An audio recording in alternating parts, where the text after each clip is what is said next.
Bueno, son María Congueiriño e vou falar sobre o libro Vento Ferido, que é o que tivemos que ler este trimestre. Para empezar, o libro foi publicado no ano 1967 e o seu autor é Carlos Casares. O autor bastante coñecido é o que este ano se dedican ás letras galegas, de feito. En canto aos demais libros que ten,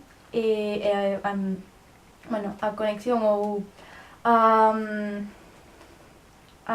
bueno, as cousas parecidas que teñen este libro cos demais que ten el, pois Carlos Casares ten tanto libros de tipo histórico como contos infantiles e contos máis para adultos como sería Vento Ferido. A temática dos seus libros é moi variada, como deste, pero por exemplo algúns temas das súas obras pois poden ser a violencia ou a represión que estaba presente nesa época, como tamén é neste texto que me tocou ler.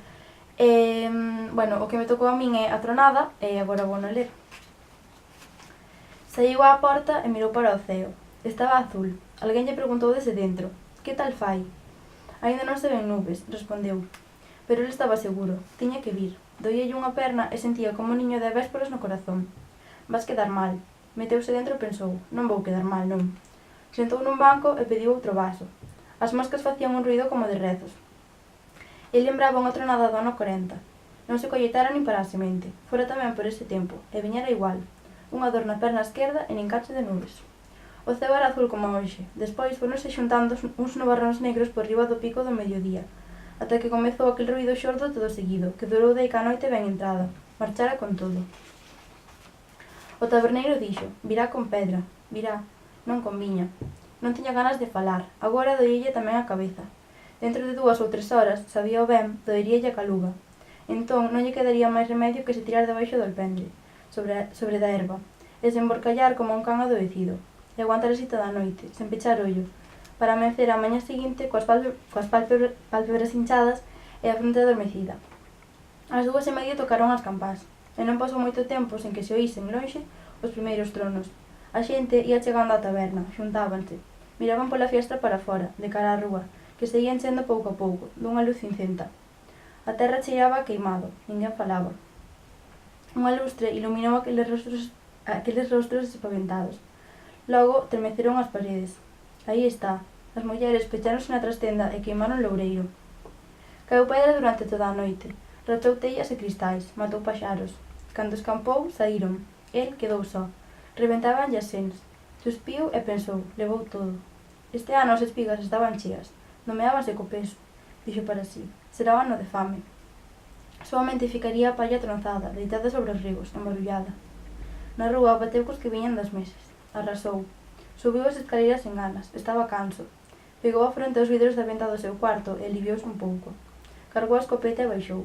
Colleu o burro e foise cara ao prado da fonte Moura. Ia ardendo todo por dentro. Levaba o corazón saltándolle na boca. O ceo seguía negro. Aínda ilustraba para máis alada pena alba. Un vento lene, triste, movía as follas. Era o único ruído. O demais estaba quedo, en silencio. Atopárono coa cara desfeita como un tomate estoupado, e á súa beira o burro, cun fío de sangue fuxíndolle da boca.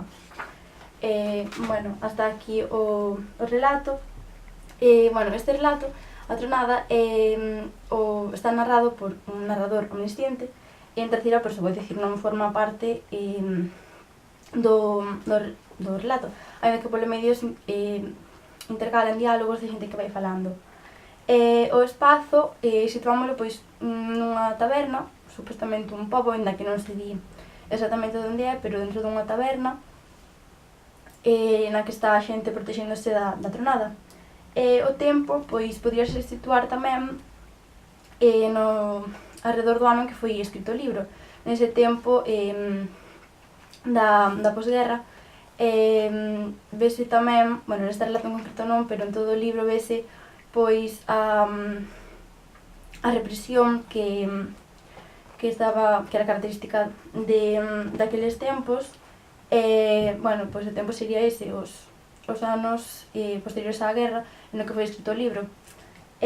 A temática, pois, a ver, o libro trata principalmente de un home que se atopa nunha taberna Aparentemente o ceo está normal, non parece que vai a chover, pero ele sabe que sí, sabe que ten como un presentimento, e sabe que algo malo pasa porque empeza a llover unha perna e así, e sabe que algo malo vai a pasar. E de feito acerta, ven unha tronada bastante grande, como xa houbera no ano 40, pareceme que dixo, que arrasa con todo. Como xa di no relato, ves un ano de fame porque quedan sen colleita, quedan sen nada. Durante a tronada el pasa moi mal, doulle moito a cabeza, e ao acabar non aguanta máis, xa colle a escopeta e ao burro, vai para o monte e mata o burro, despois suicídase ele. Bueno, que se me olvidou tamén dicir antes que o libro en sí non ten un tema principal, senón que en todos os relatos pois hai unha gran variedade de temas. Son de amor, outros de violencia, outros de vinganza, ou como por exemplo dun home que se vinga porque outro lle matou ao burro por somente comerlle unhas coles, ou o primeiro que era dun neno que leva anos planeando unha vinganza contra o abusón do pobo por obligarlle a facer cousas que ele non quería, hai que meterlo nun reformatorio por iso. Bueno, a temática é pois, moi variada. Ainda que, bueno, penso que predominan os temas ou asuntos característicos dos anos nos que foi escrito o libro, como o da represión, como xa dixen antes, e que de feito por iso estivo a punto de ser censurado, perdón. Bueno, a importancia que ten o tema tratado, pois, a ver, tería distintos puntos de vista, porque como xa dixen ten bastantes temas o libro, e moi variados, pero bueno, pois como xa dixen, o da represión, que é un tema importante, que aínda sigue presente hoxe en día, hai moitos prexuizos polo que se pode pensar ou así. E o tema do amor, que o tema do amor pois está presente sempre. A historia da rapaza do circo, por exemplo, podríamos pasar a calquera agora, que coñecemos a unha persoa e estamos ben con ela e depois se ten que ir. E xa non ten por que ser algo de amor, senón con a amizade. Pois podenos pasar a calquera tamén, é algo que está moi presente na actualidade. Bueno, nada máis, hasta aquí o comentario.